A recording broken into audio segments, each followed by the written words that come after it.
Now, from the Weather Tracker TV Storm Studios, this is your weather tonight. Here's Chief Meteorologist William Cole.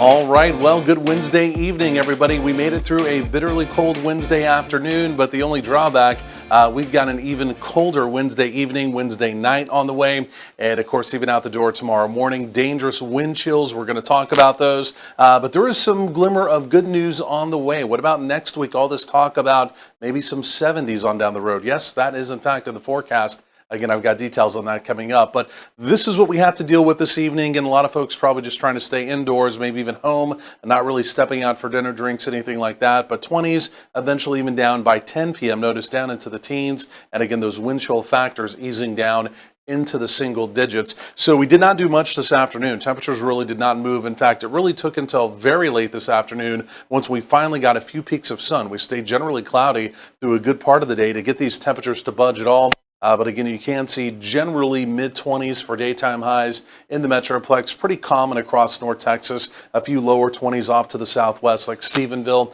only reached 20 degrees, again, for a high this afternoon. Extreme cold warnings remain in effect through tonight, through tomorrow morning. And the reason why the wind chill factors could go sub-zero, in fact, they will across a good part of North Texas by sunrise tomorrow morning. I'll show you those coming up. So radar is quiet.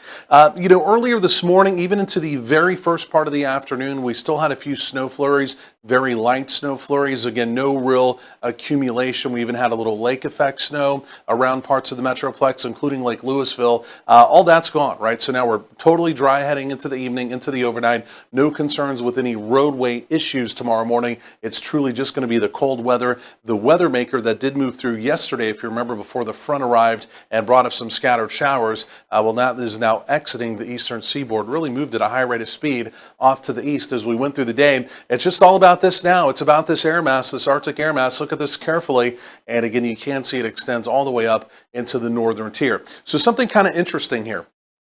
As you look at this, you can see this exiting storm system off to the east, but take a look how the whole country is essentially enamored in this counterclockwise flow, and the core, if you will, the donut hole, can you connect it between Des Moines all the way up through the Minneapolis area?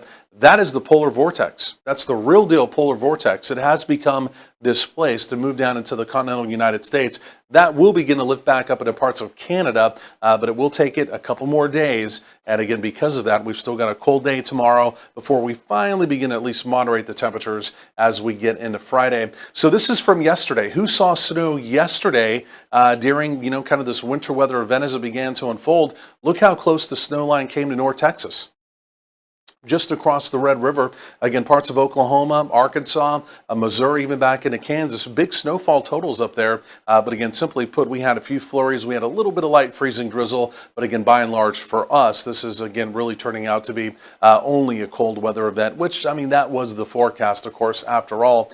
So again, you can see the Arctic air mass lingers essentially through Friday. It's worth mentioning on Saturday. You'll see it right here. We have one more storm system right there moving through. Could be a few showers late on Saturday. The newest data is almost moving it to Saturday night. So again, overall, it looks like the weekend's going to turn out. It will be a little bit milder, not sharply milder, but temperatures will be better. Maybe a few showers Saturday night. After that, I think we're off to the races. A big warm-up on the way. And again, simply put, don't see a lot of active weather over the next 7 to 10 days. Again, we continue to clear the skies.